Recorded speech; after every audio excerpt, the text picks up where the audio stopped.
Boa noite a todas as pessoas aqui presentes hoje para esse nosso diálogo. Eu sou Hamilton, do Instituto Vladimir Herzog.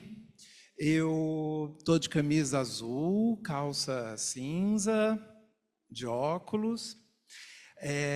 Eu queria agradecer imensamente a presença de todas as pessoas aqui hoje para esse diálogo, que é uma proposta em conjunto do Instituto Vladimir Herzog e do Instituto SEDES, sendo realizada aqui hoje. Então, a ideia é fazer algo que é menos formal, numa ideia de fazer uma conversa sobre um tema que é um tema muito importante, né? E que hoje em dia tem tomado bastante espaço no debate público sobre a questão da saúde mental, quando a gente pensa nas relações da saúde mental com a questão das escolas, da convivência escolar, né? Esse diálogo que a gente está propondo, que o Instituto está propondo aqui, ele tem uma perspectiva, né, a partir do trabalho que o Instituto Vladimir Herzog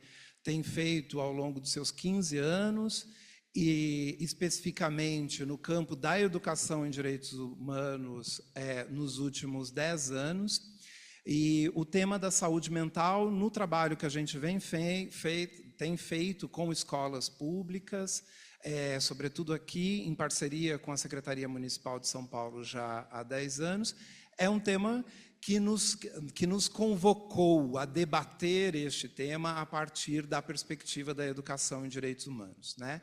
A gente compreende que o tema da saúde mental, na sua confluência com o convívio escolar, a gente tem dito que, assim, que ele é polissêmico, ele tem diferentes abordagens, diferentes olhares, e por ser um tema bastante complexo e que tem esses diferentes olhares, é que a gente está propondo fazer um diálogo hoje, também com diferentes olhares, tanto das pessoas que estarão aqui ocupando o nosso palco, quanto a participação de vocês, que é muito importante. Bem, sem muitas delongas, eu quero aproveitar aqui o espaço para fazer um agradecimento muito especial ao Instituto SEDES, a Jorge, a Marta, por essa parceria, e todas as pessoas aqui do Instituto que colaboraram para a organização desse evento hoje. Quero também agradecer o Instituto Vladimir Herzog, na figura do Rogério Sotiri, nosso diretor, que está ali no cantinho, em cima. Agradecer especialmente pessoas do Instituto Vladimir Herzog que ajudaram na organização desse evento, a Natália, a Giovana, a Luísa, que estão por aqui. E, enfim, a gente está agora aqui no horário, tem um cafezinho lá. Eu vou chamar... Acho que a Crisley chegou, né? Sim. Eu vou aqui já chamar para a gente fazer o que interessa, que é a composição aqui da nossa mesa. Então, eu vou chamar primeiro a Cris... antes disso, rapidamente, gente. O tema que a gente está discutindo, ele é produto, né, de um relatório que tem já uma versão parcial, bastante avançada, que vocês conseguem acessar o conteúdo integral pelo QR Code. Existe também no espaço outros QR Codes para acessar esse material. Ele é um material que fundamenta um pouco esse diálogo e, como eu disse, ele já está bastante avançado, mas a ideia é que ele possa incorporar os nossos diálogos. Então, para compor a mesa, eu vou chamar primeiro a nossa mediadora, a professora Crisley Custódio, do Instituto Vladimir Herzog. Sim.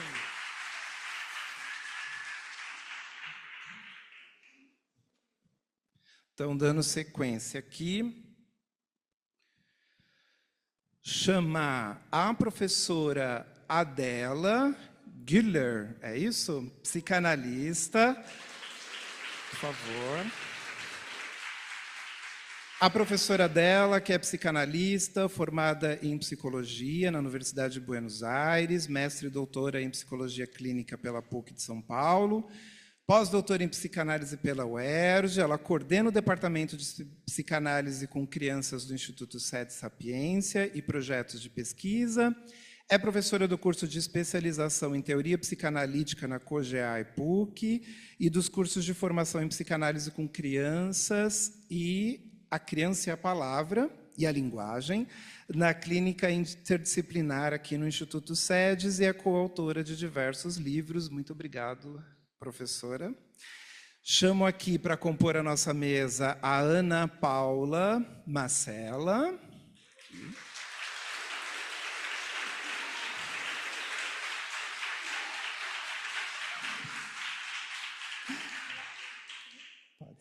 A Ana Paula, além de toda essa simpatia e desenvoltura, é doutoranda de educação na linha de pesquisa de currículo pela PUC, é mestre em educação também pela PUC, especialista em educação especial, trabalhando com os temas da deficiência intelectual, altas habilidades pela Unesp, atua como psicopedagoga institucional no Núcleo de Apoio ao Acompanhamento para Aprendizagem, o NAAPA, da Secretaria Municipal de Educação, quem eu aproveito para agradecer pela parceria todos esses anos com o Instituto Vladimir Herzog, e é membro da Comissão de Mediação de Conflitos da Diretoria Regional de Educação de Guaianazes, da Secretaria Municipal de São Paulo.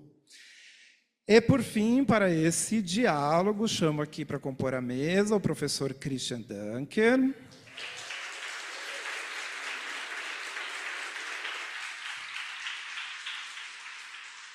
Bem, o professor Christian Dunker é psicanalista, professor titular da Instituição de Psicologia da USP, livre docente em psicologia clínica, psicólogo, mestre em psicologia experimental e doutor em psicologia experimental pela USP, e analista membro da Escola AME, do Fórum de Campo Lacaniano, um dos coordenadores do Laboratório de Teoria Social, Filosofia e Psicanálise da USP, publicou, entre tantas publicações, Patologias do Social, o Neoliberalismo como Gestão de Sofrimento, recebeu 2 prêmios Jabuti em Psicologia e Psicanálise e é doutor de diversos livros.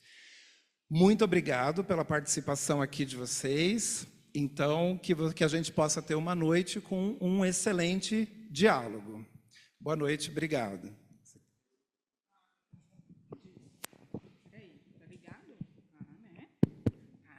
Então, boa noite à mesa, inclusive, porque eu acabei de chegar. Boa noite a vocês, todas as pessoas aqui presentes. Essa cidade, gente, enfim, dispensa comentários, né? A nossa proposta aqui é fazer esse diálogo que o Hamilton já iniciou, né, dizendo, enfim, do que se pretende aqui. A gente vai buscar ter o máximo das pessoas que aqui estão, mas eu só queria contextualizar um pouco de onde que a gente fala. Então, por que o Instituto Vladimir Herzog se colocou nessa? Acho que a gente vai ter mais tempo de falar até o final aí dessa mesa, enfim, né, desse diálogo aqui proposto, mas acho que tem um desafio de ponto de partida que é assim, a questão da saúde mental, enfim, já é um fenômeno social, multifatorial, complexo, já traz um desafio de se discutir. Quando a gente relaciona com a dimensão da escola, que já é uma instituição que é entendida aí, né, já nos nossos tempos como uma instituição em crise, e ainda pensar a partir de uma perspectiva que é da educação em direitos humanos, a gente circunscreve um problema, mas que não é um problema tão pequeno assim. Ainda bem que não sou eu que vou ter que falar sobre ele. São as pessoas que estão aqui presentes e vocês que estão sendo convidados e convidadas também a dialogar conosco. Então, eu já vou passar a palavra, acho que ao longo da conversa eu vou dando spoilers do trabalho que a gente desenvolveu, uma pesquisação que teve esse mote, né? Então, o nosso problema foi pensar, temos aí uma situação que muitos identificam como uma crise de saúde mental, e ainda mais pensando a situação das nossas crianças, adolescentes e jovens, o que caberia à escola nesse quinhão, considerando que não é uma instituição de saúde, né, é uma instituição de educação.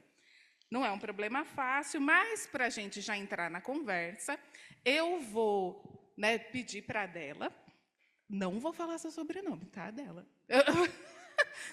É, eu já inicio com uma pergunta que a gente colocou aqui para iniciar esse diálogo, que é como que a gente pode compreender, então, a dimensão individual e social da saúde mental, porque a gente já parte disso como pressuposto, a gente está entendendo que o sofrimento psíquico é também uma produção social. Então, a gente gostaria de começar a conversa aí, já por aí com a Adela, para falar um pouco sobre isso conosco, por favor.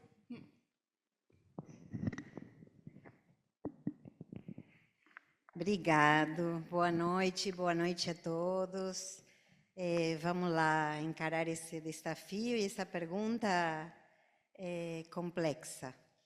Eu queria continuar um pouco situando a questão. Eu li o informe que vocês fizeram, achei extremamente interessante. Acho que você, de cara, pontuou uma questão muito importante, que é que vocês fizeram uma pesquisa-ação. Pesquisa-ação, então, não é uma pesquisa de observação, não é uma pesquisa teórica, é uma pesquisa que se apresenta de cara com um posicionamento, que é uma pesquisa intervenção. Então, isso é muito importante porque eu diria de cara que se trata aí de um posicionamento político, claro. Então, não estamos aqui na escola simplesmente como observadores, senão que estamos fazendo uma intervenção com uma direção. E aí eu diria que outra palavra-chave ali é a questão da convivência. Então, esta questão de como todos os níveis que participam da escola convivem, como se trabalha essa convivência na escola, foi uma questão muito importante desse trabalho, dessa pesquisa, de todas as reuniões com os alunos, com os professores, com os trabalhadores. Então, nesse sentido, a pesquisa, a ação que vocês realizaram, atinge todos os espaços e todos os participantes da escola. Pelo que eu vi, a pesquisa se inicia em julho de 2022. Participaram 126 estudantes, 62 professores e 33 funcionários em entrevistas individuais e em grupo. O território foi a cidade de Tiradentes e Guaianazes. Me chamou a atenção aí a data, porque então vocês começaram a trabalhar justamente quando, logo depois da pandemia, quando as escolas se reabrem, e a gente sabe os estragos que causou o fechamento por um período tão longo das escolas. A profunda transformação que ocorreu em todos os níveis, né, por causa do fechamento das escolas. Então, a pergunta sobre o sofrimento individual e o sofrimento social e como se conectam isso, colocado nesse tempo em particular, né, justamente com a devastação que a pandemia produziu para todos e que nos atingiu a todos de diversas maneiras, é extremamente pertinente e eu diria que nos deixou a todos sobrepassados, né? Então, acho que entrar na escola, nesse momento, para dar continência, para prestar escuta, para permitir que as pessoas pudessem se manifestar e falar dos seus sofrimentos, deve ter tido um efeito muito, muito importante. Eu diria, pela experiência que a gente teve nesse tempo, que nada dava conta, né, de acolher e de dar escuta para todos, né? Alunos, professores, funcionários. Vivemos tempos muito, muito difíceis, do ponto de vista político, social, econômico, sanitário, que produziram grandes transformações que até agora continuamos observando, né? Em todos os níveis. Então, esse era um primeiro ponto que eu queria assinalar. Um segundo ponto, para pensar nessa questão do individual e do social, o que eu diria me tocou particularmente pensando que quando alguém trabalha com crianças e com jovens, essa distinção entre o social e o individual fica questionada imediatamente, né? Porque quando a gente recebe, mesmo que seja no âmbito privado, uma criança não a recebe nunca sozinha, né? E junto com os pais vem a escola, vem o pediatra, vem assistente social muitas vezes e vem justamente todos os dispositivos sociais que se ocupam do cuidado das crianças. Então, o Winnicott costumava dizer, não existe um bebê sozinho, né? O Lacan também dizia, o sujeito sempre é um segundo tempo, né? O outro é anterior ao sujeito. Então, como a gente pensa esse outro, né? Esse outro social no qual estamos todos inseridos e que é tão determinante de justamente o sujeito que é resposta, né? Resposta justamente que vai ser singular e que vai depender então do tempo, né? Do tempo, da época. Por isso que eu estou situando e me parece importante pensar a pandemia, por exemplo, como a gente viu respostas muito diferentes, né? E principalmente, eu diria, diferentes porque vimos os efeitos das crianças deixar de ter um convívio social, vimos os estragos gigantescos do homeschooling, do aprendizagem através das telas. Ainda estamos tentando que todos, e não só estou falando das crianças, se desgrudem um pouco das telas, né? O salto que teve nesse sentido, produto dessa situação forçada, foi inimaginável, inimaginável. Todos sofremos com isso, mas é um sofrimento do qual nos custa abrir mão, né? Então, se abriu uma torneira, eu diria, que até agora estamos vendo como fazemos para fechar.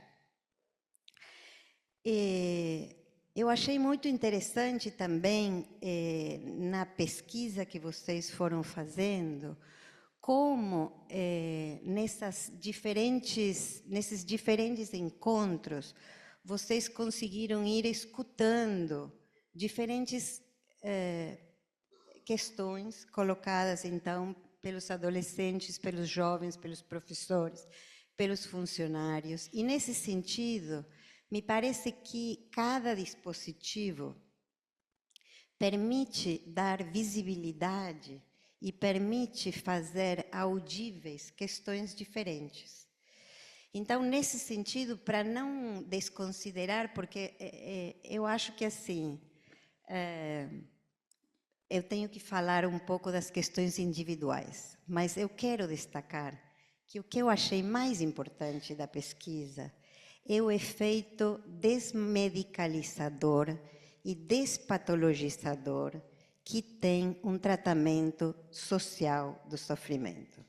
Então, eu quero destacar isto porque me parece uma questão fundamental e, nesse sentido, me pareceu extremamente importante escutar os efeitos que iam se produzindo à medida que as pessoas iam podendo falar e se pensar. Então, eu acho que a pesquisa teve um efeito de escuta e de reflexão que foi transformador ele mesmo. E aí é outro dispositivo, é um dispositivo fundamentalmente grupal. E o que me parece importante disso, e vocês retomam isso em vários momentos, é que a lógica, digamos assim, que conduzia a pesquisa levava a uma reflexão antes do que a um encaminhamento. O que a gente vê muitas vezes em diálogo com a escola é uma pergunta de o que ele tem, quem pode tratar disso, como podemos encaminhar este sujeito. E me parece que a questão fundamental que vocês trouxeram com esse espaço de conversa era um tempo de reflexão que suspendia o diagnóstico, que suspendia a indicação imediata para um tratamento e colocava como prioritário um pensamento coletivo. Isso me pareceu precioso, realmente extremamente importante, porque nós sabemos que muitas vezes é difícil esse diálogo com a escola quando parece que a questão diagnóstica se coloca como uma questão de causalidade, de unicausalidade, de atribuição de responsabilidades ou causas que desimplicam um lado para implicar o outro. Então, ou são, como vocês colocaram, os pais que questionam a escola porque a criança está em sofrimento, ou é a escola que chama os pais para dizer o que está acontecendo em casa, porque ele não está bem, então vamos encaminhar esta criança. Me parece que vocês produziram uma torção muito interessante para sair dessa lógica do bate-bola para aqui, bate-bola para cá. Então, nesse sentido, me pareceu que talvez era muito mais interessante pensar aí na bola e no jogo com a bola como um trabalho coletivo, né?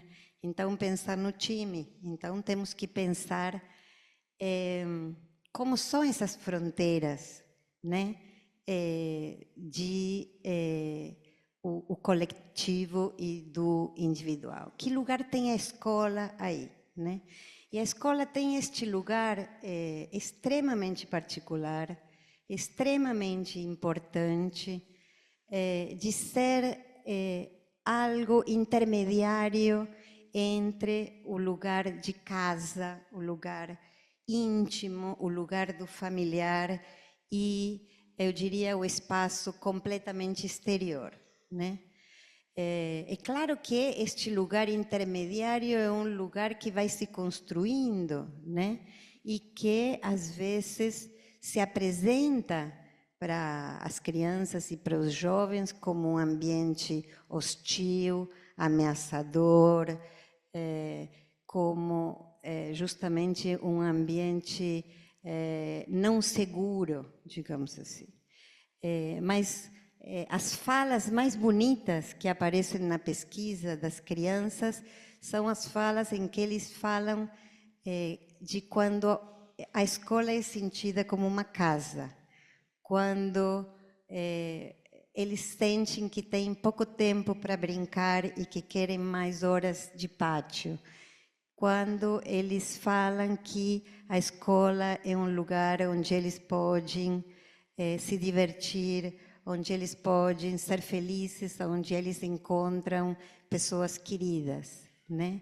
Então, a escola tem esse lugar fundamental, né? Que as crianças justamente perderam na pandemia, e era muito doloroso ver as crianças chorando, porque tinham saudades dos amigos, saudades dos professores.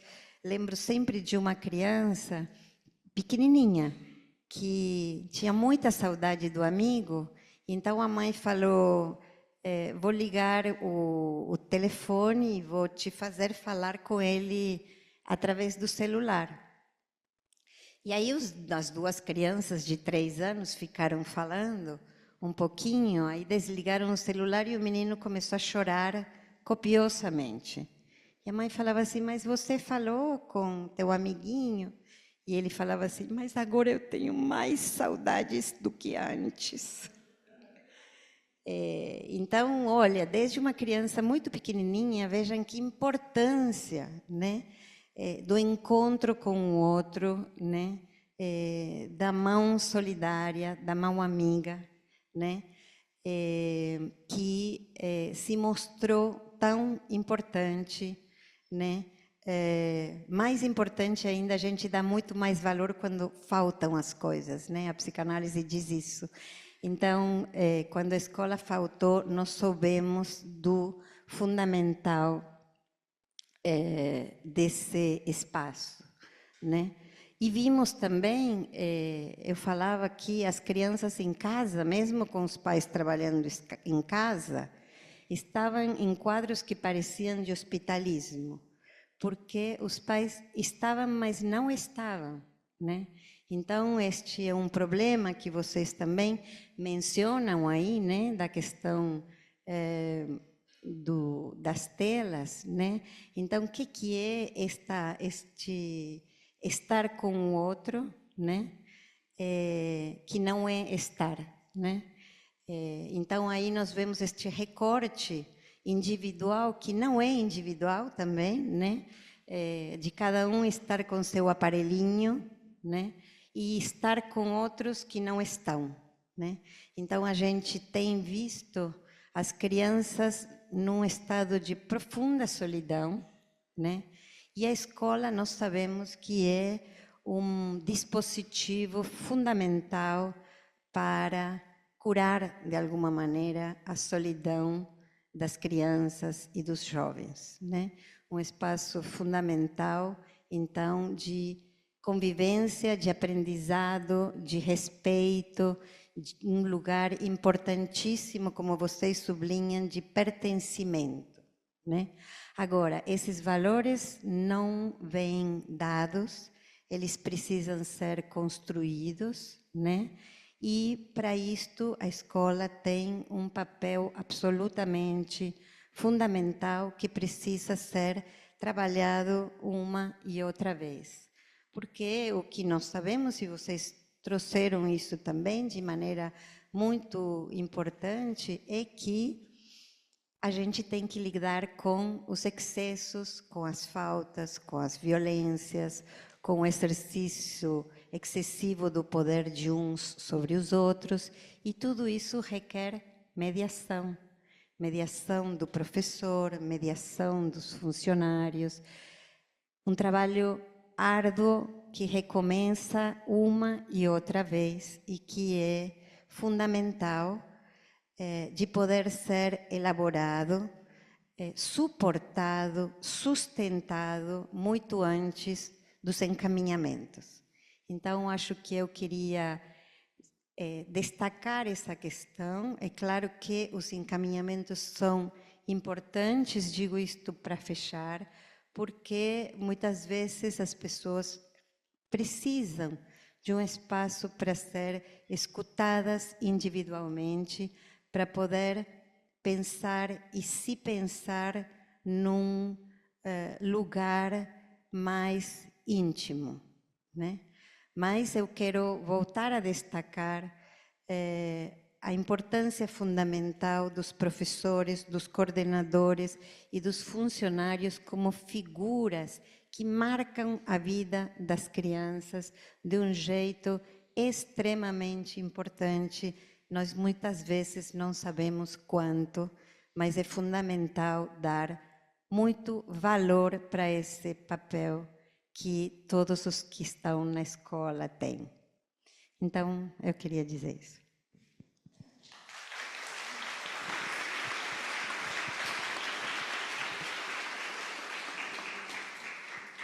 Não é ótimo ouvir a dela, e esse ponto que você pega, né, sobre o efeito despatologizador, falei,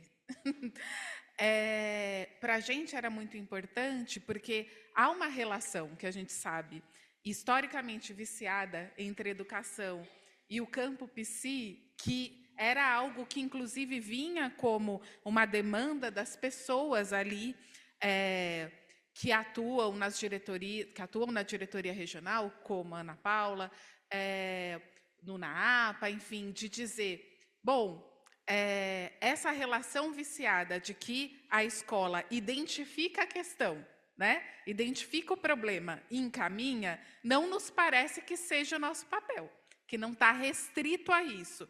Então, afinal de contas, que papel é esse? Que a gente também não tem lá todas as respostas, a gente está investigando. E aí eu gostaria de passar para o Christian, até expondo, né, os bastidores, né, a cozinha aí, porque assim, a gente sabe que saúde mental é um campo em disputa, como tantos outros, de disputa de significado. Acho que também como um efeito pós-pandêmico, muitos atores sociais têm entrado nesse campo e também tentando discuti-lo no âmbito da educação. E a gente teve uma dificuldade, que eu acho que o momento de diálogo é bom para isso também, para conversar com as pessoas, ouvir outras perspectivas, inclusive terminológica.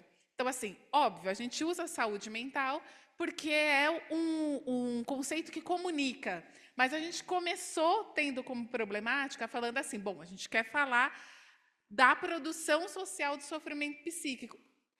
E aí vira uma coisa quase, né? É de comer, né? O que é? Assim, não tentando entrar, obviamente, nessa esfera do psi, ainda falando do campo da educação, mas eu acho que a gente também gostaria de te ouvir um pouco, circunscrever o que é isso.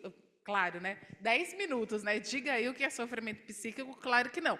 Mas de um pouco circunscrever isso, porque para a gente é muito importante pensar a partir de uma dimensão que é social, sem desconsiderar, obviamente, os sujeitos, o indivíduo, mas porque a escola é uma instituição social. Né? E lá a gente não está falando com um a um. E lá também não é uma somatória de indivíduos. E também não é, embora possa ter um efeito terapêutico, não é o lugar da clínica. Então, eu queria, né, a gente queria ouvir um pouco você. Não sei se ficou clara a pergunta, porque, né, não veio com interrogação no final, mas acho que é uma explanação aí um pouco, e até para ajudar a gente a circunscrever isso melhor, estando aqui do lugar que a gente fala, mas dialogando com essa perspectiva. Obrigado, Cris. Obrigado a todos vocês que concorreram para a gente estar junto, né? É um prazer e uma honra estar aqui discutindo com vocês. Eu vou pedir desculpas porque eu tenho que sair um pouco antes do nosso término, então já me justifico. E vou fazer uma pontuação inicial sobre a relação entre saúde mental e direitos humanos, né? A partir do conceito corrente estipulado pela Organização Mundial de Saúde em 1948, do que vem a ser saúde, né? O mais geral estado de bem-estar biopsicossocial, né? Por que essa definição substituiu a definição anterior, muito antiga, que dizia assim, saúde é o silêncio dos órgãos. Se você não está doente, você está saudável. Qual foi a razão dessa mudança e dessa ampliação, né, que coloca uma série de desafios para qualquer um que esteja no campo da psicanálise, né? O mais completo, eu não conheço seres mais completos. Eu conheço seres divididos, fragmentados, incoerentes, né? Estado de bem-estar, para mim, o bem-estar, o que é? O nirvana, né? A sensação de prazer constante, é a ausência de conflito, né? Bem-estar, né? Vamos discutir o que é bem-estar, porque há uma interpretação de alta voltagem ideológica que vai dizer para você o que é bem-estar. Tá? Bem-estar é consumo, bem-estar, né, enfim, é aceleração de informação, bem-estar é funcionalidade, bem-estar é integração. Biopsicossocial, né? A gente sabe que essas dimensões não são, vamos dizer assim, ontologicamente redutíveis entre si. Elas apresentam diferenças, né? Elas apresentam pontos de contrariedade e contradição.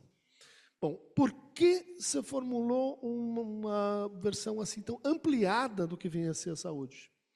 1948 é um marco para, né, final da Segunda Guerra Mundial início de uma nova etapa no entendimento que vem a ser direitos humanos. Tá? Vocês vão ao Museu da Cruz Vermelha, em Genebra, é uma declaração de meia-culpa. Né? Nós fomos aos campos de concentração, nós vimos as barbáries que estavam acontecendo, nós vimos as injustiças que estavam acontecendo, nós vimos as pessoas em sofrimento, mas aquilo não é doença. E então, se aquilo não é doença, a gente não podia intervir. Porque é nosso escopo, a nossa situação de extraterritorialidade, excepcionalidade, e o Crescente Vermelho disse a mesma coisa, diz que a gente intervém quando tem doença. Quando não tem doença, a gente não faz nada. Né? Ou seja, é pela conivência com a barbárie que a gente tem esse modelo, esse entendimento de saúde, que, bom, por outro lado, é um tanto quanto problemático. Né? Bom, essa ideia ela foi se desenvolvendo, foi se estabelecendo, ela se cruzou com a incorporação da saúde mental como parte dos direitos humanos. Tá? Ou seja, diferente de você dizer assim, todos nós, enquanto cidadãos, temos direito à saúde, bom, mas nós temos direito à saúde mental. Né? Por que é um pouco diferente? Porque a saúde mental é um direito, mas ela é também um dever. Né? Ela é também uma atitude ética, ela também é uma atitude moral, se vocês quiserem. Né? A saúde mental não se impõe ao outro. A saúde mental não é objeto, vamos dizer assim, de disciplinas claras. Aí, quando isso acontece, a gente tem vários problemas. Né? Por quê? Porque ela depende de uma reflexão sobre autonomia, emancipação, liberdade do sujeito. Tá?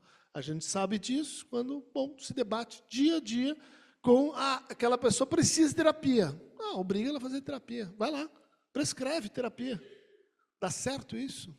Né? Não dá. Quem trabalha no hospital sabe que não dá. Quem trabalha com crianças pequenas sabe que não dá. Por que não?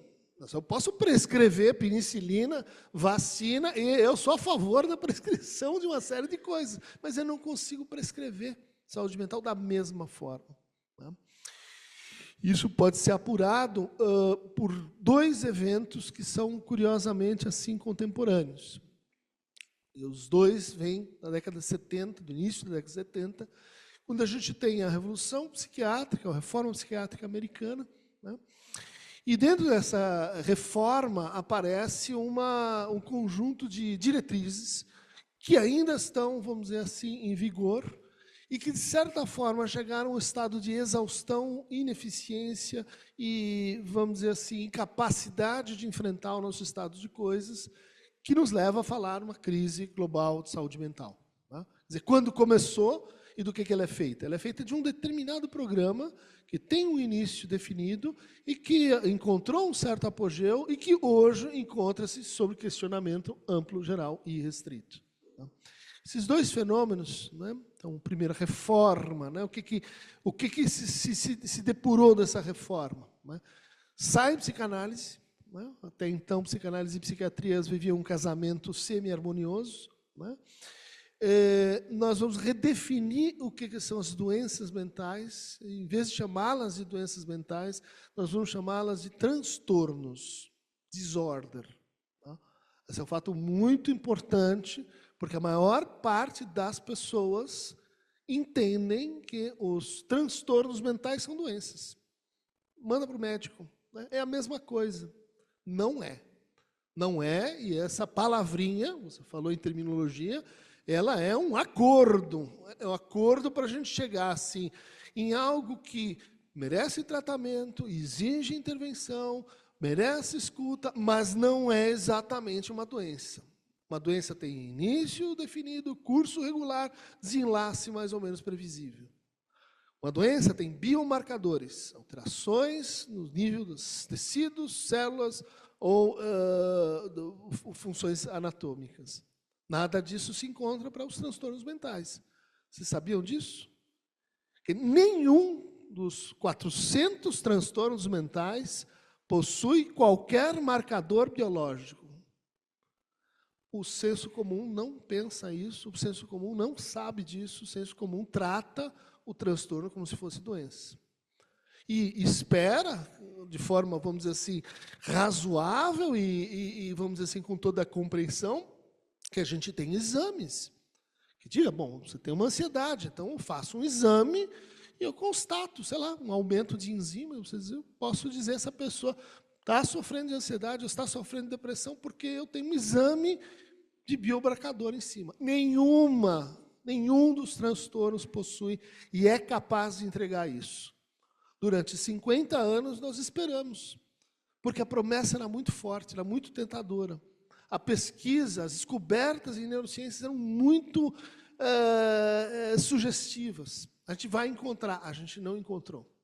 Então, esse é um primeiro ponto de desequilíbrio na conversa. O segundo ponto é que, ao longo desses 50 anos, houve uma curiosa inversão entre dois elementos que fazem parte da estrutura da clínica. Né? Clínica, ela tem, eu dou aula de psicopatologia, eu dou aula de introdução à clínica, seja ela médica, fonoaudiológica, na nutrição, clínica qualquer que seja, ela começa pela semiologia, ela começa pela descrição de quais são os sintomas e sinais que contam para a gente. Não há nenhum diagnóstico razoável que seja feito desconhecendo a semiologia. Tá? O diagnóstico, ele é, no fundo, uma observação, por anamnese e exame clínico, de como é que se apresenta aquele sujeito do ponto de vista dos sinais patológicos. Tá? Então, regra clássica, né? Você tem observação do paciente, você faz o diagnóstico e daí você faz a terapêutica. Né? Você prescreve, né? Você age, você intervém. Tá? O que aconteceu ao longo desses últimos 50 anos?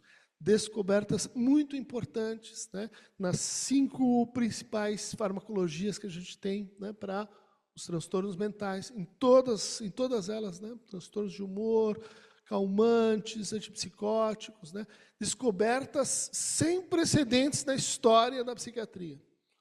O que todo mundo pensou? Outras virão. A gente vai ter uma sequência de novas descobertas, de medicações mais eficazes, que vão ter menos efeitos colaterais e que vão produzir uma revolução na saúde mental.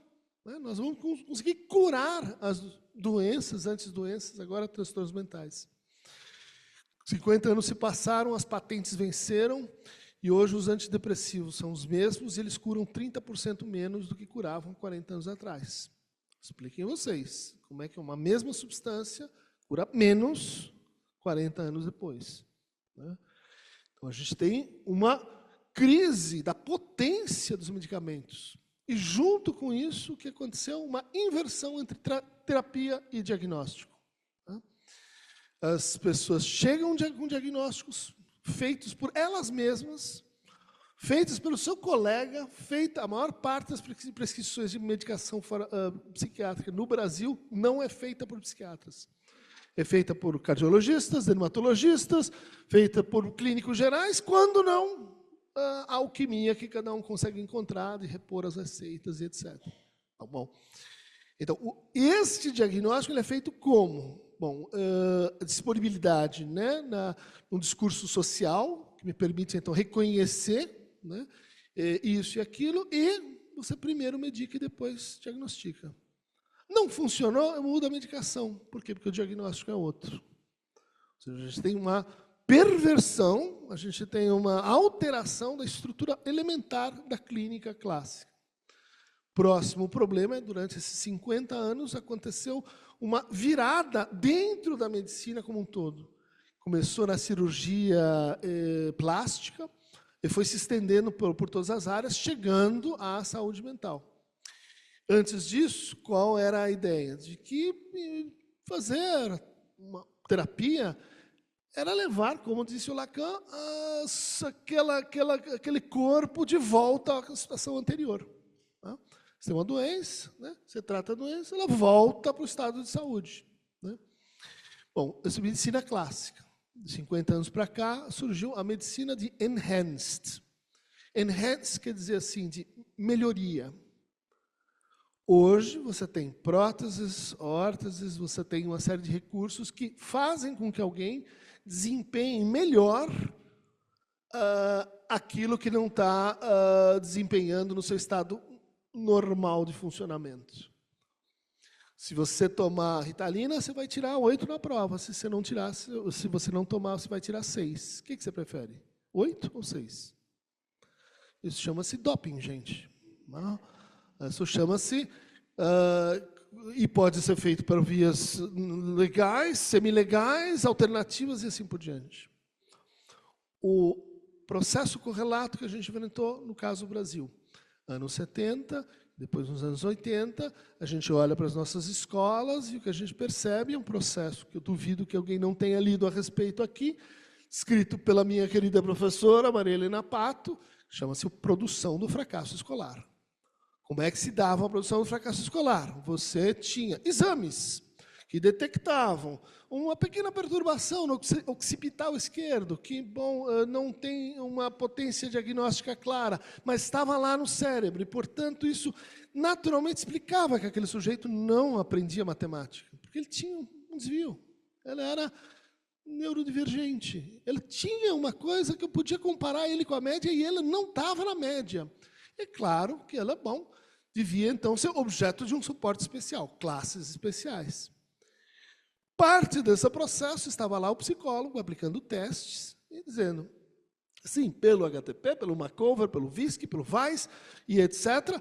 E ela, de fato, tem assim um desvio, né, na média ou na diferença entre a produção verbal e a produção motora. Bom, gente, é muito fácil você encontrar sintomas e sinais. Tá? Uma pesquisa, apenas 7% da população não teria hoje um diagnóstico DSM. Tudo bem? 7%. É muito fácil você encontrar transtornos. Ao longo desses 40 anos, a gente descobriu mais de 300 novos transtornos. Incrível. Nenhuma outra área da medicina fez isso, mas nós descobrimos. E essas atipicidades, elas foram, né, reintroduzindo aquilo que a Maria Helena tinha dito. Olha, o papel do psicólogo na escola, se for para fazer isso, é melhor que ele não esteja na escola.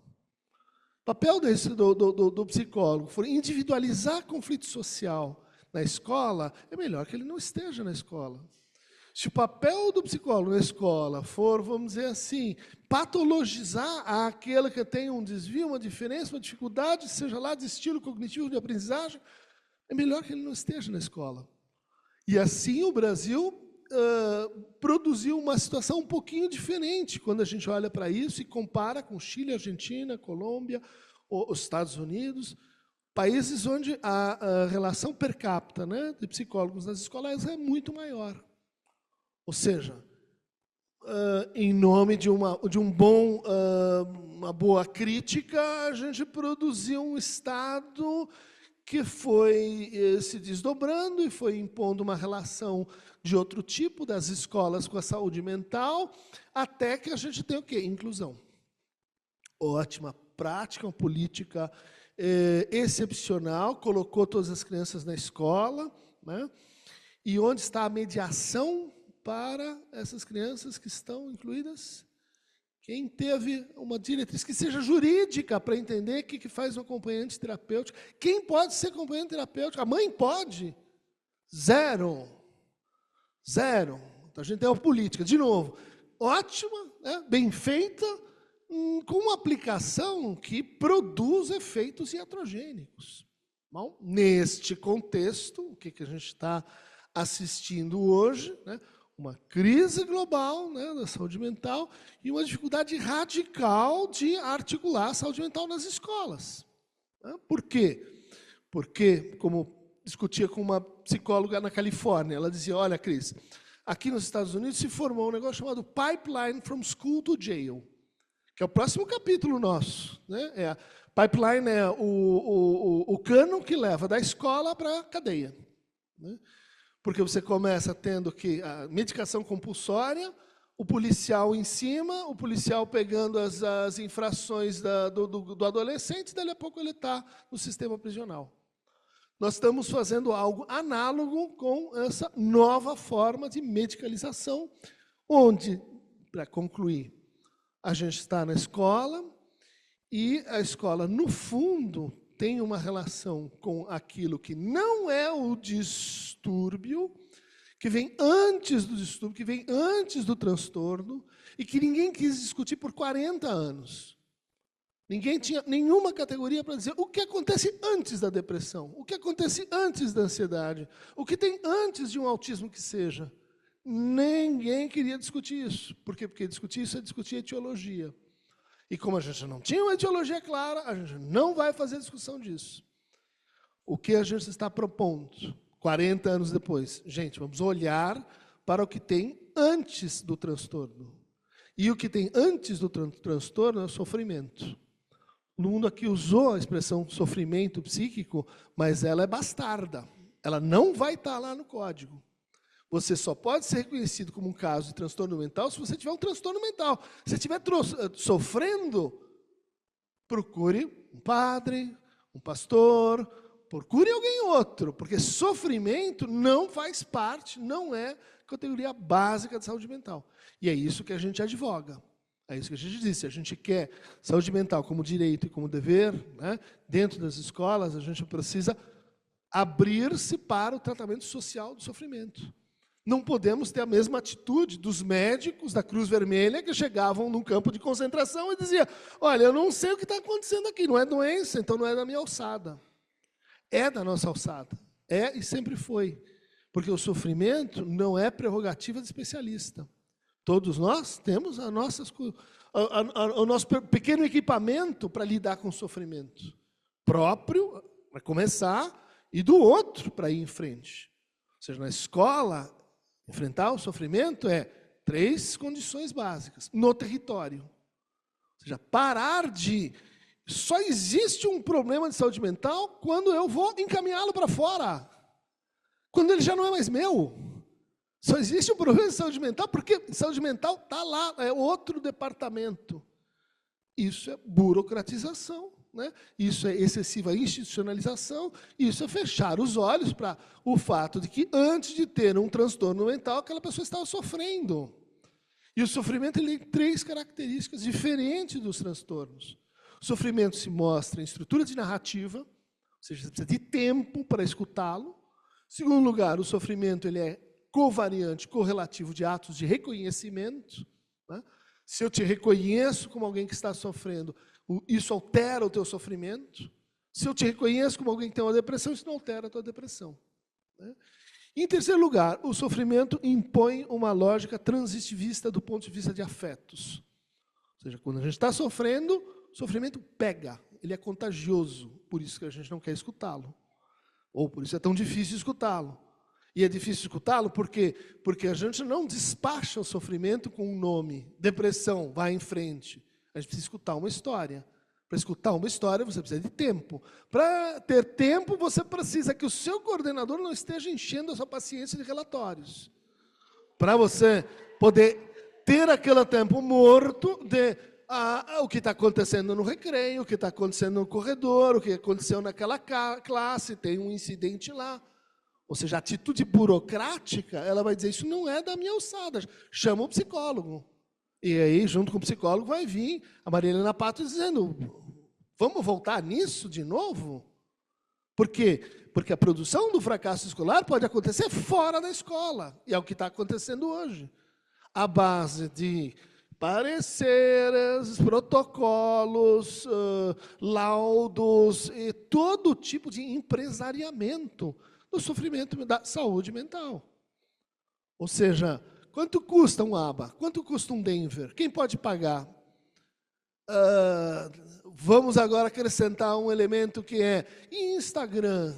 E as pessoas se declarando descaradamente como empresários de TDAH. Empresários. Ou seja, eu vou extrair mais-valia, eu vou explorar sua condição de desordem, de transtorno. Na boa. E disso para uma série de reflexões, autismo nível 1, 2, 3. Gente, eu não vou entrar nisso aqui, mas isso tem uma articulação dentro da história da psicopatologia. Né? O que aconteceu com os outros diagnósticos? O que aconteceu com o transtorno global de desenvolvimento, RET? Quando eu fiz meu doutorado sobre psicoses na criança, olha que lindo. A minha pesquisa não existe mais, porque não existe mais psicose na criança. tudo é autismo.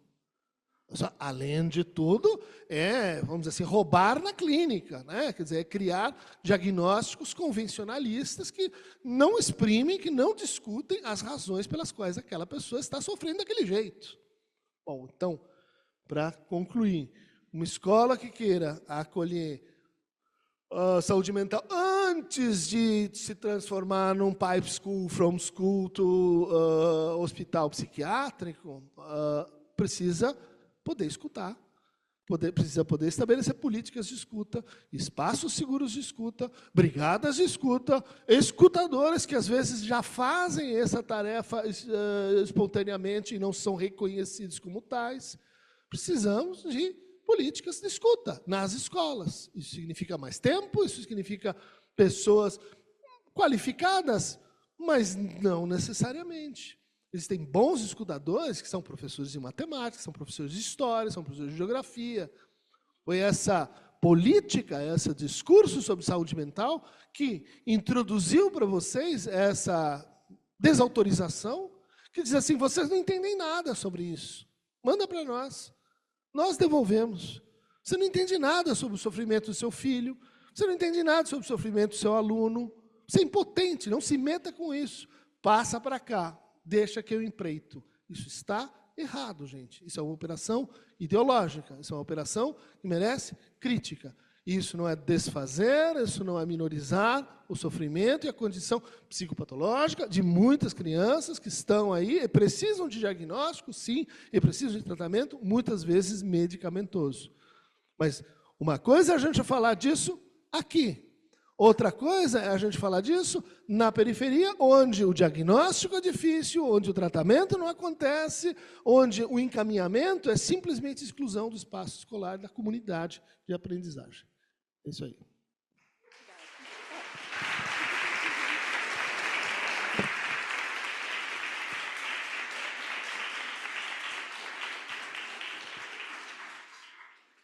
Muito obrigada, e sinta-se à vontade no momento que o Christian tiver que sair.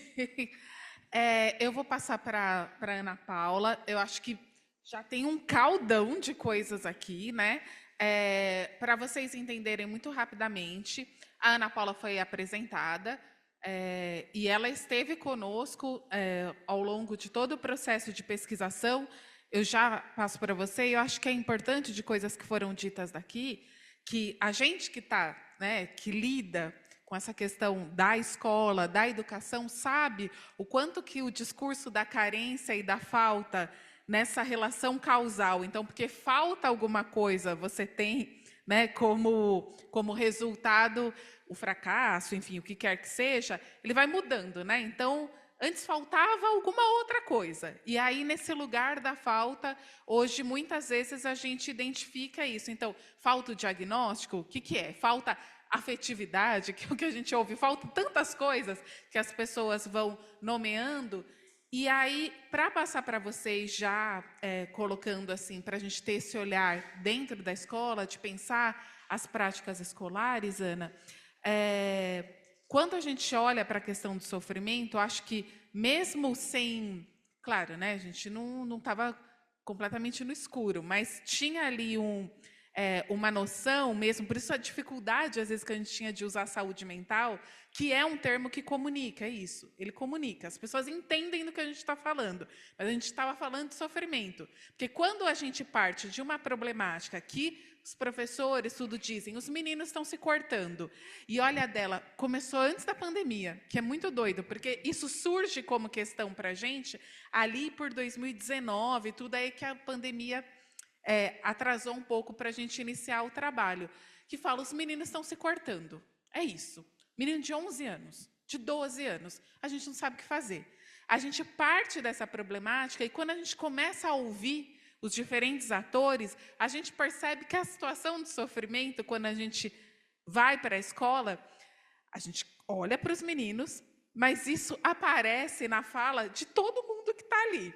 Então, a Adela, né, disse um pouco da pesquisa, a gente vai ter oportunidade de falar mais sobre isso, mas o quanto que a primeira percepção que a gente teve, que a gente usou essa imagem, é da escola como um arquipélago. Porque parece que está todo mundo sofrendo, mas em ilhas, assim. Então, tem aqui a ilha dos professores, tem a ilha dos funcionários, tem a ilha dos estudantes.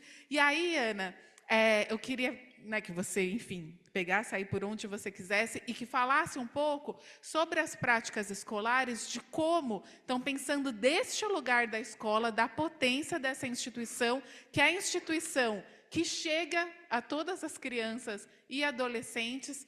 Que práticas são essas que a gente pode pensar, considerando aí uma perspectiva, uma escola que possa ser um ambiente mais saudável no sentido mais amplo, não da saúde, da ausência da doença, mais saudável, acolhedor para todo mundo que está lá, porque a gente percebeu que o padecimento é de todo mundo, em certa medida. Isso é muito sintomático. Depois disso, né, tem um pouco tempo contextualizar, mas enfim. Eu vou só aproveitar a fala do professor, e acho que quando a gente pensa na questão educacional, é importante a gente pensar que nós estamos vivendo um outro contexto, né? Quando a gente diz que a educação hoje está na perspectiva inclusiva, ela desconstrói alguns modelos que estão pré-estabelecidos há muito tempo aí. Exemplo, nós todos somos educados à luz da filosofia da representação. Eu preciso de conceito, de modelos, eu preciso de resultados, de respostas. Então, quem não estiver dentro desse padrão, não poderá seguir adiante, não é? É o que nós tivemos durante muito tempo. E hoje, a perspectiva inclusiva, ela desconstrói isso. Ela diz que eu tenho que analisar o processo, não o resultado. Mas para alguém que aprendeu que eu preciso do resultado, então já começa aí um momento para a gente repensar o nosso papel enquanto profissionais que trabalham com a construção da identidade do sujeito. Seja na escola, seja na área social, seja na educação. São outros sujeitos.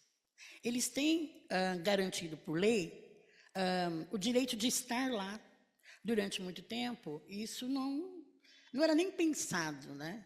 Porque esses sujeitos que tinham a marca da diferença, eles não estavam lá por si só, eles não cabiam neste modelo.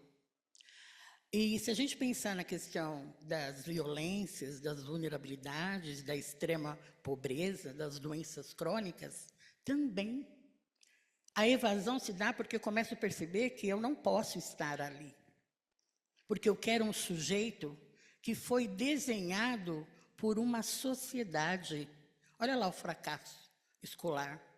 Olha o fracasso surgindo. Olha a questão social aí. Olha o sofrimento que eu causo às famílias, a essa criança que se percebe diferente, mas não sabe dizer que é diferente. Nós todos, adultos, muitas vezes também não sabemos de gritar, olha, eu não estou bem. Né? A questão do psique, meu Deus, né? É uma questão entre... Mas, enfim, como é que a gente percebe isso no nosso dia a dia? Ela vem de diversas formas. Vem na dor do corpo. E, às vezes, eu não consigo verbalizar. Verbalizo de um outro jeito. E penso que, quando a gente analisa essas questões, à luz da perspectiva da educação inclusiva, eu tenho que estar atento a tudo e a todos. Então, dizer que eu não tenho tempo, que eu sou especialista, eu preciso do especialista... Né? Acho que a gente já teve um longo percurso nisso, formamos tantos especialistas e ainda continuamos. E quando eu falo de diagnóstico, né, só para contextualizar, o NAAP é um núcleo de apoio e acompanhamento para a aprendizagem, que trabalha com essas questões e há muito, desde quando foi criado, vem discutindo a importância de não usar mais a medicalização. Né? De pensar esse sujeito de uma outra forma. Então, a gente tem muita coisa publicada sobre isso e vem discutindo isso. E quando, né, só contextualizando, chegou o momento em que muitas crianças foram aparecendo e se automutilando, e isso ainda infelizmente acontece, a gente descobriu que o sofrimento é tão grande que eu prefiro provocar uma outra dor para suprir a minha dor. Isso não infelizmente, acontece até hoje. Então, nós pensamos que juntos nós podemos, em rede, beneficiar que esse sujeito esteja lá. Então, parcerias são muito importantes. Nós entendemos que a escola faz parte da rede de proteção, faz parte da rede. E a rede tem que entender que temos que trabalhar em parceria. Todas as propostas em que nós, ao acompanharmos uma criança que tem uma questão de saúde mental, foi feita em parceria, a gente tem ótimos resultados. Porque vocês, quem está de fora, precisa saber o que acontece dentro da unidade escolar, até para potencializar o que é feito, né, de forma individual. Como é que eu trabalho individual e coletivo, né? Na escola, nós trabalhamos o coletivo, tem o olhar para o individual, mas a importância é que ele seja entre os pares. Nós trabalhamos na perspectiva de que ele precisa ser visto, já pensando aí na questão prática, como um sujeito de direito. Ele precisa ser visto como um protagonista. Então, todas as práticas que possibilitem que esse sujeito... Primeiro, porque eu só me vejo sujeito quando o outro me vê. Se eu não sou nada, se eu sou o Zé Fulano, o apelido tal, são práticas que eu vou desconstruir. A questão da escuta, ela deve acontecer com todos. Começar pela prática. Quando eu penso em estratégias pedagógicas, é importante que eu converse com os meus pares e converse com as crianças, com os jovens e adultos sobre o que nós vamos fazer. Quando eu me sinto partícipe daquilo, eu me vejo como sujeito. E, com certeza, essa prática vai dar certo. Porque você não está... Eu não estou simplesmente participando. Não é imposto. É conversado. É dialogado. É diálogo 24 horas. E isso acontece com todos. Particularmente, o que eu trago quando eu penso na construção até do currículo, né? Nós temos um currículo, eu tenho que falar sobre isso, sou curriculista, desculpa, que traz no seu bojo essa perspectiva da equidade, da garantia de direitos. Nem todo documento traz isso. Logo, se eu tenho isso na minha concepção inicial, eu estou balizando que outras estratégias possam ser feitas para que eu garanta que esse sujeito esteja lá. Mas não estar lá só como para socializar, que é o que se dizia antigamente, né? Bem antigamente, hoje não, né, gente? Eu não falo mais, olha, essa criança tem que estar na escola para socializar. Isso era lá atrás, né? Vocês lembram disso? Está muito longe, porque ninguém mais fala isso. Porque não é para socializar. A escola é um espaço para a aprendizagem acadêmica, educacional. Mas que aprendizagem é essa? Será que eu preciso te dar como resposta o letramento? Conhecer, reconhecer as letras?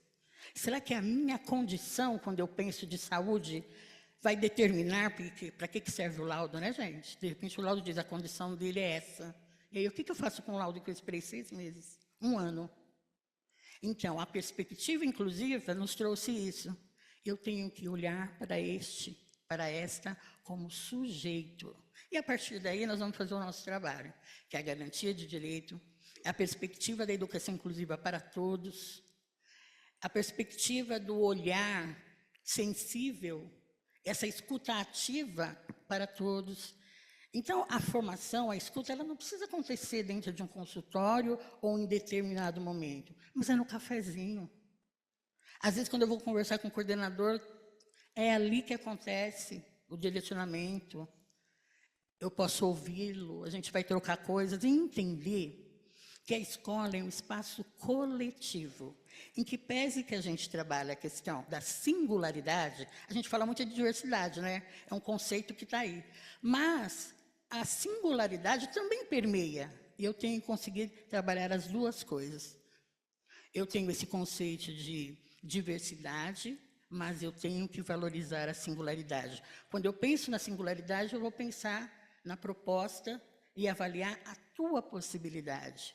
Mais que isso, como é que eu vou potencializar? Como é que eu vou olhar suas habilidades? Eu tenho que ter um outro olhar sobre o mesmo objeto. Porque o sujeito não vai mudar, é o mesmo. É o mesmo que vai na terapia, é o mesmo que às vezes toma muita medicação, É o mesmo que às vezes eu tenho que conversar e perceber que esta medicação tem que muitas vezes ser utilizada em outro horário, porque se ele dorme enquanto está aqui, como é que a gente vai poder potencializar, né? Que esse sujeito realmente esteja lá presente, né? Mas, numa outra oportunidade, talvez a gente possa esmiuçar um pouco mais isso, mas eu não podia perder esse gancho, né? Porque para não ficar desconectado. Mas, enfim, a perspectiva inclusiva é a perspectiva que nós, da educação, trabalhamos hoje. Ana, mas por que às vezes não dá certo, né? Por que às vezes tem alguém que ainda fala não? Por quê? Porque é concepção. Concepção não é algo que só os documentos, por melhores que estejam, ele consegue, né, ir à frente. Não, porque eu preciso mudar o meu modo de ser, o meu modo de pensar sobre aquilo. E não é simples, né, gente? Vou dar um exemplo bem, adoro esse exemplo, mulheres principalmente, e homens também. Sabe quando a gente pede para alguém fazer uma coisa, mas você quer que a pessoa faça no seu tempo, no seu ritmo, do seu jeito?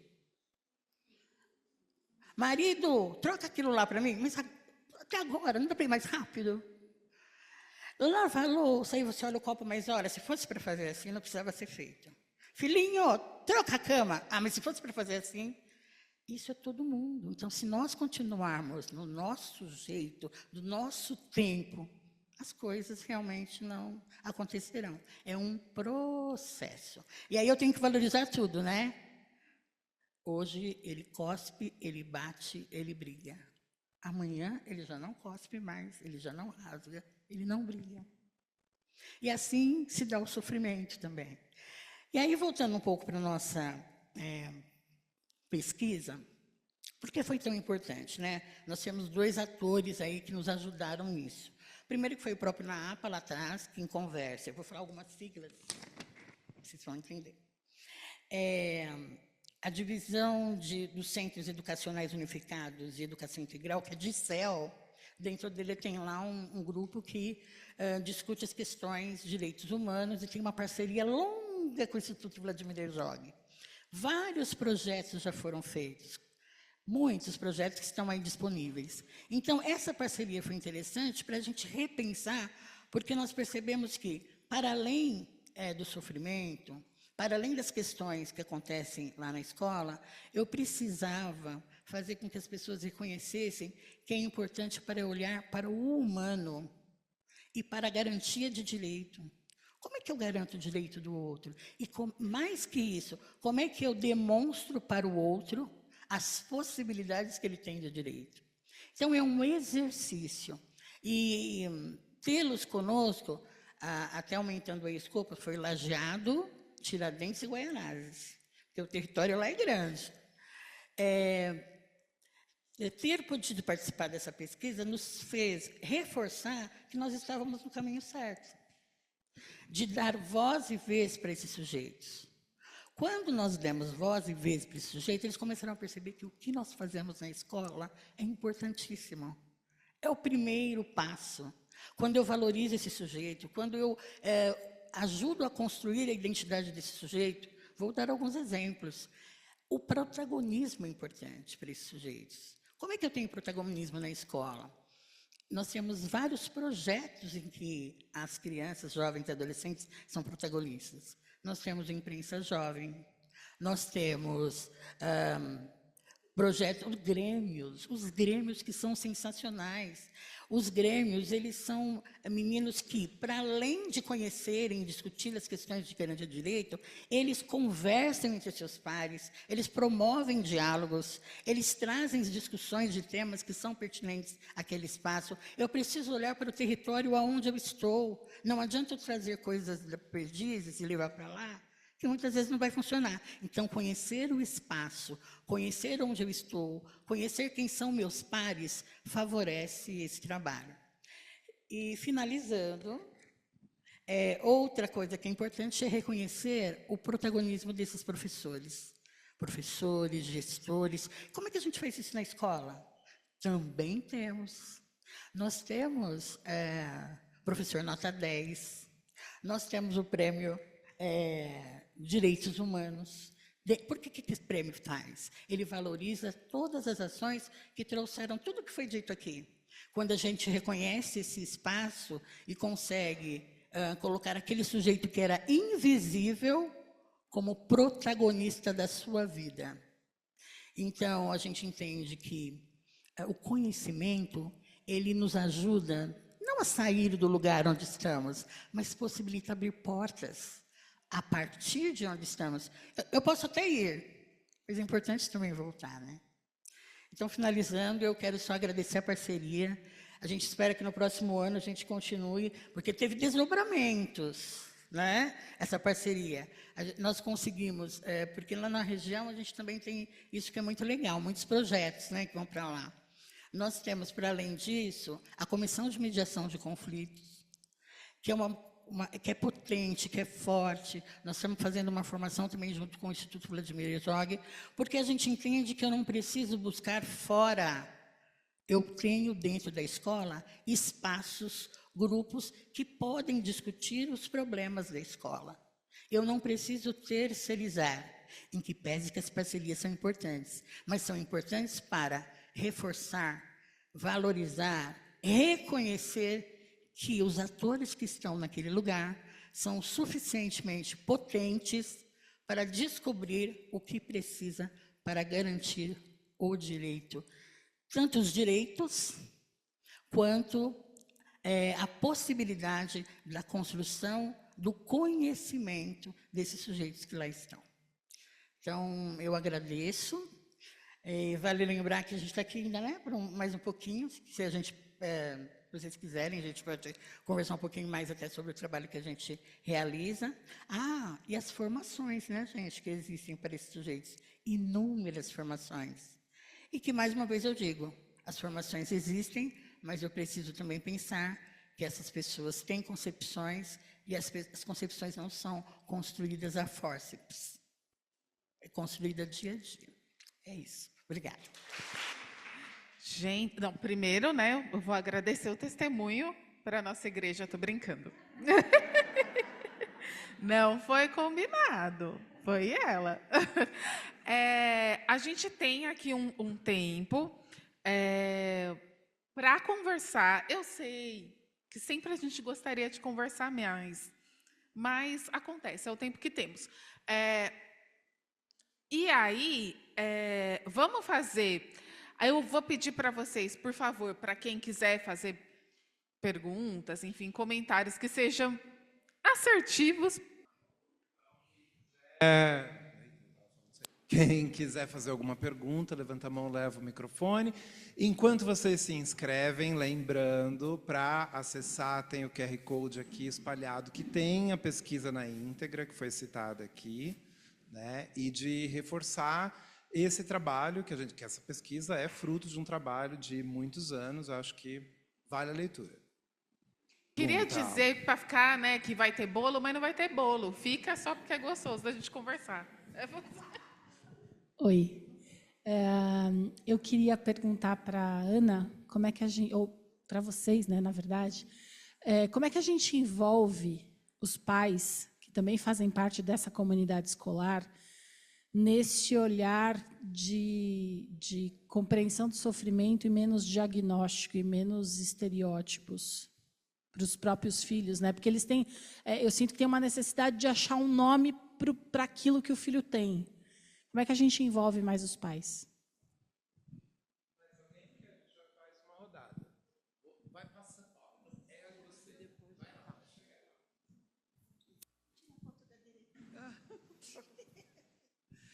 Boa noite.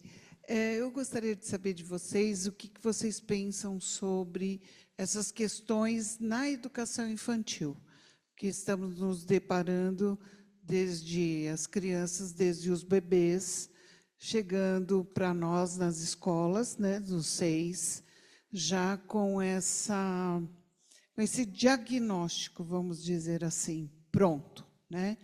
Então, como é que vocês veem essa questão já desde a educação infantil?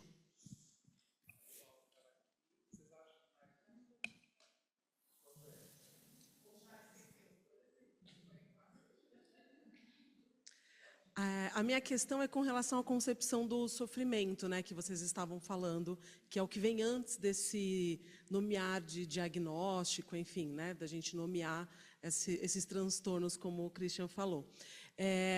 Através dessa pesquisa, vocês tiveram a percepção de que houve um aumento desse sofrimento, até por conta do contexto pandêmico, ou foi só aberta uma possibilidade de fala mais sobre essa questão do sofrimento?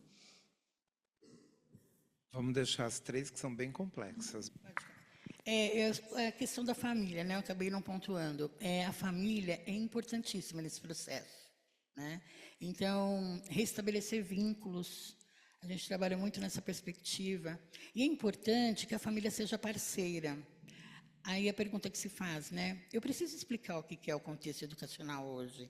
Porque como é que eu vou ajudar se eu também não sei, né? Ninguém dá aquilo que não tem. Então, a gente trabalha muito nessa perspectiva de fazer com que a família seja parceira, a família também entenda, né? Qual é aquela proposta, o que nós estamos fazendo. Porque é preciso que a gente tenha uma parceria. Não dá para ser um sujeito aqui na escola, um sujeito lá no CAPS e outro sujeito na família. E a gente percebe que isso acontece algumas vezes. Então, para nós, enquanto rede, é importante conversar sobre o sujeito, por isso que muitas vezes a gente faz essas reuniões, esse estudo de caso, para poder fortalecer isso, né? Que acabou passando despercebido. Então, a família é um sujeito que aparece, e nós também ouvimos aí durante a pesquisa. Na educação infantil, nós também. Ai, dói o nosso coração. Quantas crianças, gente, nós sabemos que para fechar um diagnóstico não é uma coisa simples, né? E aí, acho que o que o professor trouxe, é uma coisa muito comercial. Alguns escrevem aquilo que a família disse que é. E por quê? Tem uma outra questão aí, que é a questão dos benefícios, né? Então, é algo que a gente tem que conversar mais sobre isso, até que ponto, né, vale a pena, porque traços, gente, nós temos traços de tudo, vamos combinar? Não é? E aí você vê uma criança que nesta fase, que é a fase das experiências, e você coloca uma tarja nela, fala que é TOD, que é autista, que é... Não é? Então, é algo que acho que a gente continua batendo nessa tecla, juntos, conversando, dialogando, levando para os fóruns, para que quem pode, né, decidir a legislação, e mais ainda, né, os profissionais da área, fortaleça isso. Tem coisas que são importantes acontecer a partir das experiências. Se eu preciso de benefício, eu tenho que pensar de uma outra forma. E a gente pode conversar junto com a assistência social para pensar nisso, né? A outra questão era mais complexa, era a questão do sofrimento. Se apareceu mais ou menos. Eu não sei se apareceu mais, né? Eu penso que, se a gente tirar, né, como dos números que nós tínhamos antes, acho que reforçou. E aí foi desconstruindo um pouco algumas coisas também. A partir das conversas que nós temos, porque o que foi interessante, a pesquisa aconteceu, só que concomitante nós estamos fazendo algumas ações, né? Então, formações, trazendo essas unidades que se sentiam em sofrimento um pouco maior para poder conversar. Então, nós fomos fazendo concomitantemente. Então, eu penso, Crisley, eu não vejo, eu não penso que isso aumentou. Eu penso que isso confirmou algo que estava lá e foi importante para a gente pensar em ações. Ações que vão culminar aí para as outras regiões, né? Bom, acho que o que eu posso complementar, talvez, em relação à questão dos pais, me parece que é pensar na parceria, né? Retomando um pouco essa questão que eu tinha colocado, não colocar a questão como é um problema de casa ou é um problema da escola, né?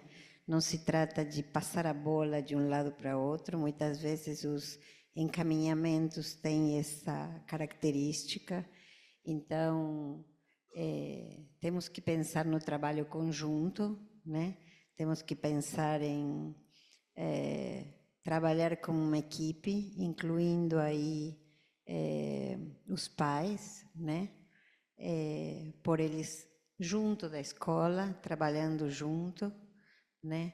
Agora, chama atenção, né, que nestes tempos tão medicalizados e tão patologizados, os próprios jovens pensem que ter um diagnóstico é uma solução. Então, pareceria que se eu tenho um nome, eu tenho uma solução para o meu problema. E aí o problema é o sofrimento, né? Isso é uma coisa significativa que nós temos que pensar, porque eu fui formada numa época em que a gente resistia muito a dar um diagnóstico, porque um diagnóstico era um selo, né? Um diagnóstico era algum fechamento de alguma coisa que ficava perene, né? Hoje os diagnósticos se acumulam, se somam, os próprios jovens vão dizendo: eu tenho TDAH, mas eu também tenho transtorno ansioso e eu tenho depressão, e cada vez vão somando, e é um leque, né? Então algo mudou disso, que também é indicador, eu diria, de que o diagnóstico deixou de ser uma solução, né? Porque senão, por que a gente está somando CIDs, somando classificações, somando transtornos, né? Alguma coisa disso é sinal de que o nome não está dando conta, né? No entanto, o que é difícil trabalhar, né? Nesta posição de... Acabou. Devia estar falando algo proibido. É difícil, nesta posição, fazer este lugar de resistência, de alguma maneira, a dizer: bom, mas o que está acontecendo com você? Né? Então, voltar um pouco para o que está te fazendo sofrer, né? Como começou isso? Quando começou? Vamos conversar, né? Então, é verdade que a conversa requer tempo, né? E tempo é alguma coisa que nestes tempos cada vez mais acelerados parece que falta, né? Então, diagnósticos, você falava, demoram tempo, mas hoje em dia, com um checklist, se faz um diagnóstico muito rápido, né? Então, rápido demais. Então, nós temos que desconfiar desses diagnósticos rápidos demais. E nós já sabemos que, nesse sentido, este fechamento não é uma solução. Mas algo do discurso que circula não chega desta maneira para as crianças, para os jovens e para os pais. Então, algo desse discurso que circula associa o diagnóstico a um tratamento que vai resolver. O Christian já falou, não resolve nada, né? Os medicamentos são os mesmos e têm menos efeitos psíquicos ainda do que tinham inicialmente, o que evidentemente tem que nos fazer pergunta, né? Mas eu tenho me surpreendido com as crianças que chegam para brincar de médico, né? E as crianças não brincam mais de dar injeção, elas brincam de fazer diagnóstico.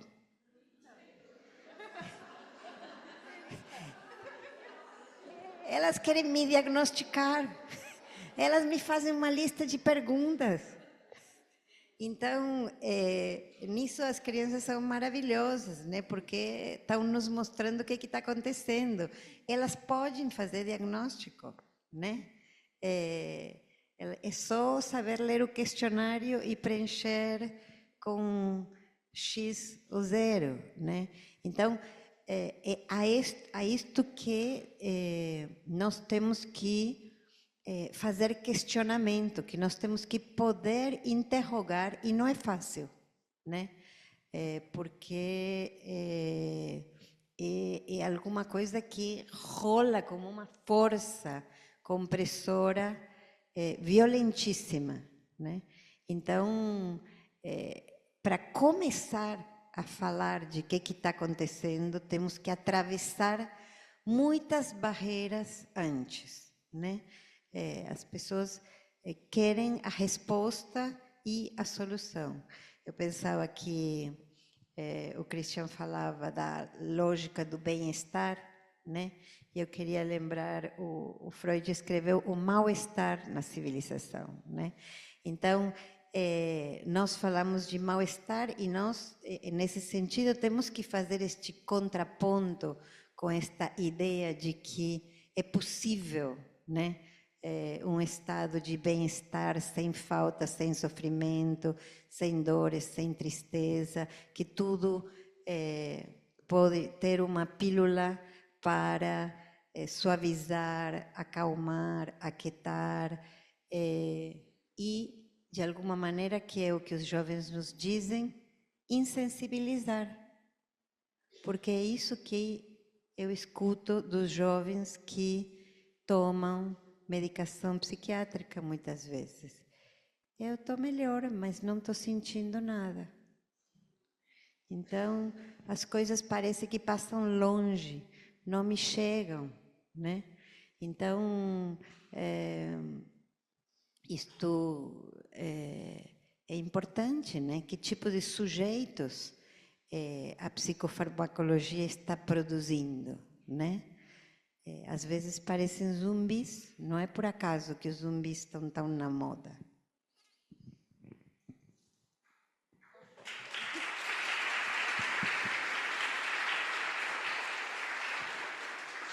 O bom é que o pessoal aplaude, né? Fala, o pessoal aplaude. Tá chegando, né, o horário final da nossa mesa, e aí, além de agradecer a presença mais uma vez da Ana Paula, da Adela, eu fico muito feliz, acho que várias coisas aqui apareceram. Um convite para que a gente siga dialogando com vocês. Eu vou, mais uma vez, reforçar que vocês podem ter acesso ao relatório aqui no QR Code, e só para... amarração é um termo tão engraçado, para mim tem vários sentidos, mas só para fazer uma breve amarração, então, e para vocês entenderem, tanto a pesquisação quanto o relatório foi mencionado algumas vezes aqui, e dando alguns pontos iniciais para que vocês compreendam e a gente fechar aqui, foi uma pesquisa, ela ainda continua. O que o relatório traz é um apanhado de coisas que a gente descobriu nessa primeira etapa, que foi junto a profissionais da educação lá da Diretoria Regional de Guaianazes, que envolve esses 3 territórios que a Ana Paula falou, Guaianazes, Cidade Tiradentes e Lajeado. Então, assim, eu não vou contar a pesquisa para vocês, até porque eu quero que vocês leiam. Então, eu não vou contar.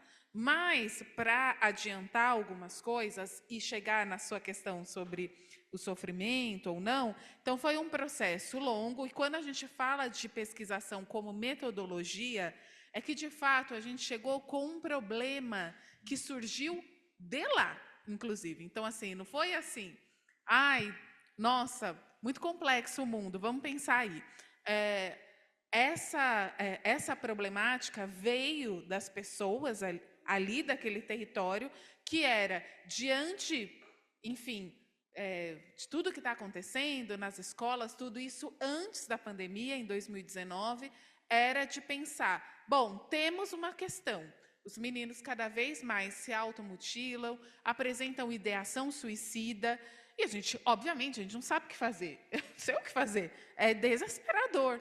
Então, a questão central era, a gente acha que a educação tem algo a ver com isso, mas a gente não é instituição de saúde. Acho que isso estava muito dado, de que, como não somos uma instituição de saúde, pensamos a partir de uma perspectiva que é social, sem desconsiderar a singularidade, as questões do sujeito, né, de cada sujeito, mas deve ter algo mais do que só detectar, né, do que só olhar e falar, Joãozinho está meio estranho, e esse daí não sei, né, do que fazer essa detecção dos que a gente já chamou lá atrás, são tantas coisas que a gente já disse lá atrás, né, de aluno problema, alguma coisa, encaminhar para fora da escola, mas o que nos cabe?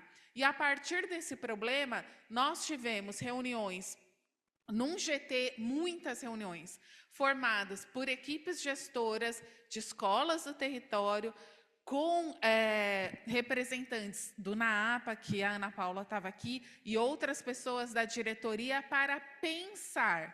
Era para pensar.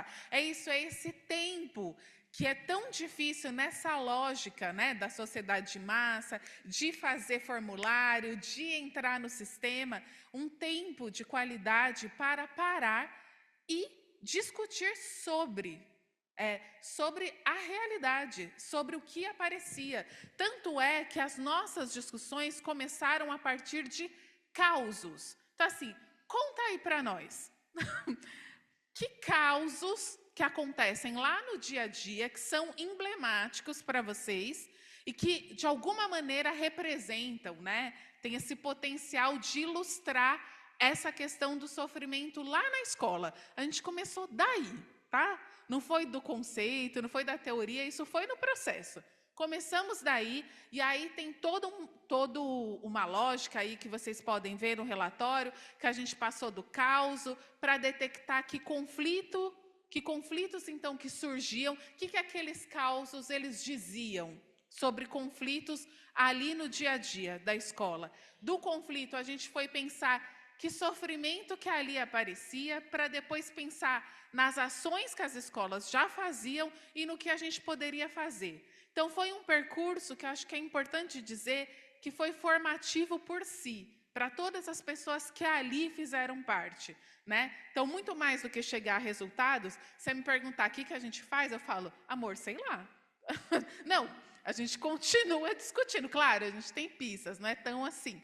Mas a questão não era chegar a um conjunto de regras, né? A uma receita de bolo, isso não existe.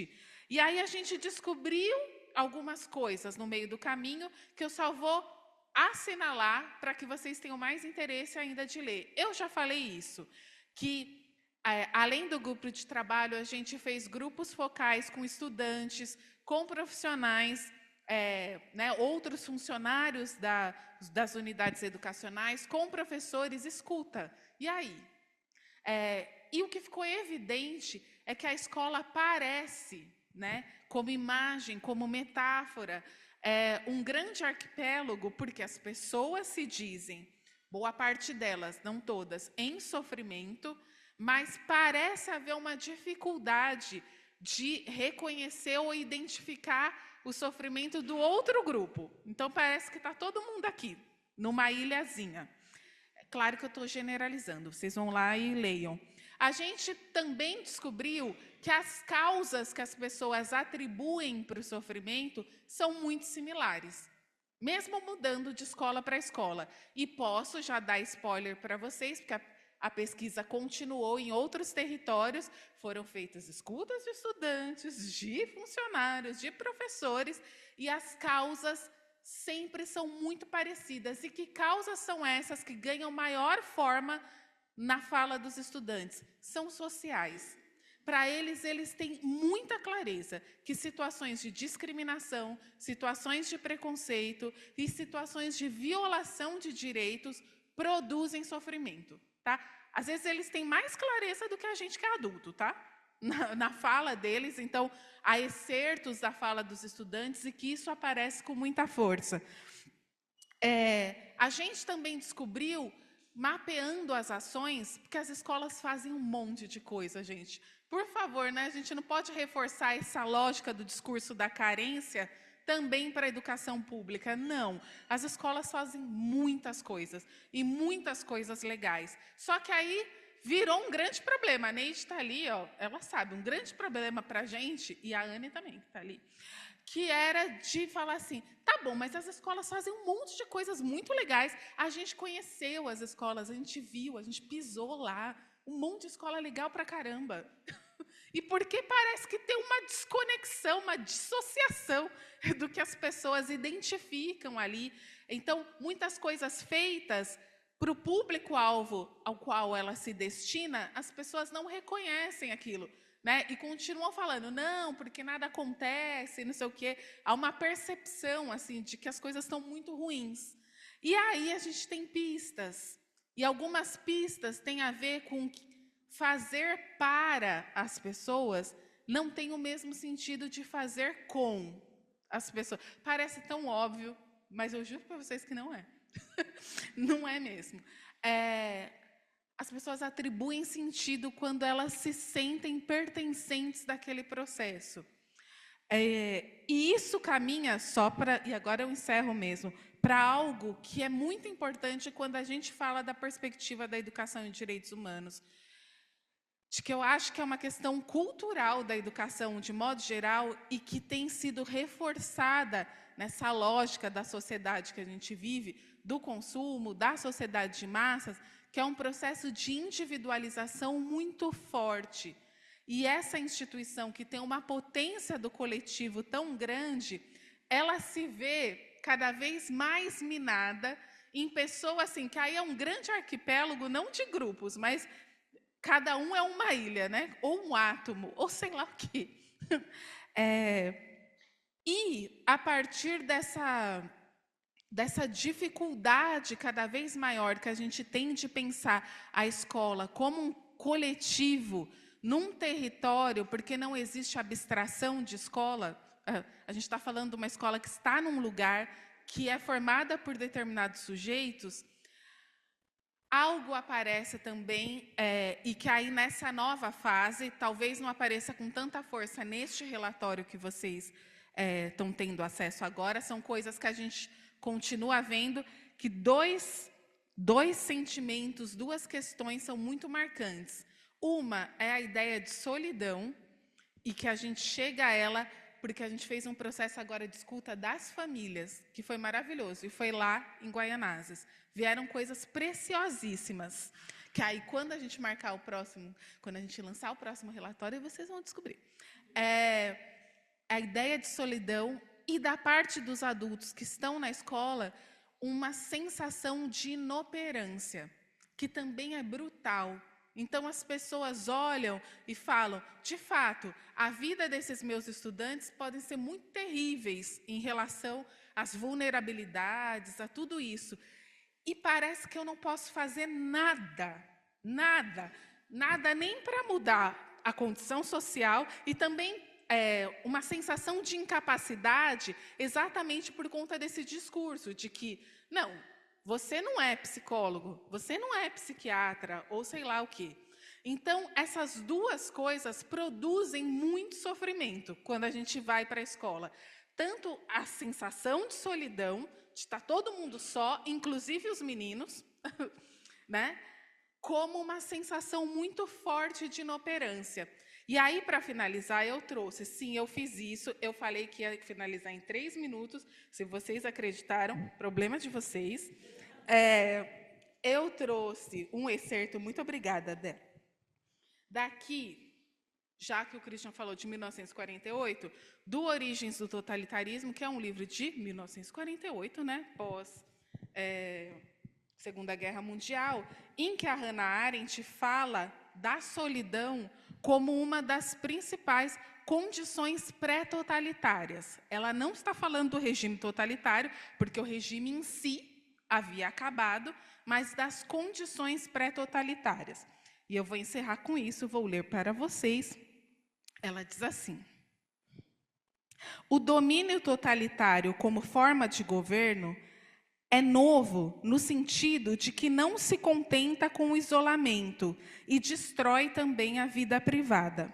Baseia-se na solidão, na experiência de não se pertencer ao mundo, que é uma das mais radicais e desesperadas experiências que o sujeito pode ter.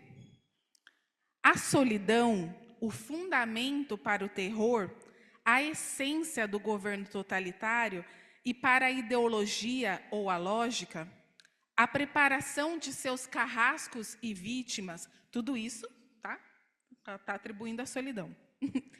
Tem íntima ligação com o desarraigamento e a superfluidade. Não ter raízes significa não ter no mundo um lugar reconhecido e garantido pelos outros. Ser supérfluo significa não pertencer ao mundo de forma alguma. O desarraigamento pode ser a condição preliminar da superfluidade, tal como o isolamento pode, mas não deve, ser a condição preliminar da solidão. O que torna a solidão tão insuportável é a perda do próprio eu, que pode realizar-se quando está a sós, mas cuja identidade só é confirmada pela companhia confiante e fidedigna dos meus iguais. Nessa situação, o sujeito perde a confiança em si mesmo como parceiro dos próprios pensamentos e perde aquela confiança elementar no mundo que é necessária para que possam ter quaisquer experiências. O eu e o mundo, a capacidade de pensar e de sentir, perdem-se ao mesmo tempo. E por que eu li tudo isso sobre a solidão? É porque, na perspectiva da educação em direitos humanos, a gente entende que, quando a gente fala de educação em direitos humanos, o que a gente investe e o que a gente acredita, olhando isso na escola, é que as nossas práticas, a partir dos valores dos direitos humanos, precisam produzir pertencimento, precisam, de alguma maneira, mobilizar, né, de alguma maneira, fomentar, desenvolver formas para que os sujeitos possam ter uma convivência democrática, no mundo esse em que as diferenças são lidas como desigualdades, e também que a educação em direitos humanos, de alguma maneira, precisa favorecer a participação ativa de todos os sujeitos. Eu não estou falando só dos estudantes. Eles são a razão de ser da escola, mas eu estou falando de todos os sujeitos. Então, fica o convite para a gente seguir conversando aqui. Mais uma vez, obrigada. Obrigada a vocês que ficaram, 9h17.